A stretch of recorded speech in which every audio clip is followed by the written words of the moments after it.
شمع روزه وفادارن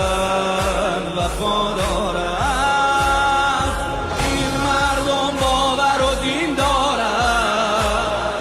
هر سال شوق اربعین دارن این مردم باور و دین دارن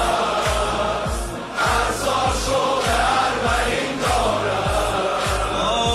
این مردم به امیر عبدالله یقین دارن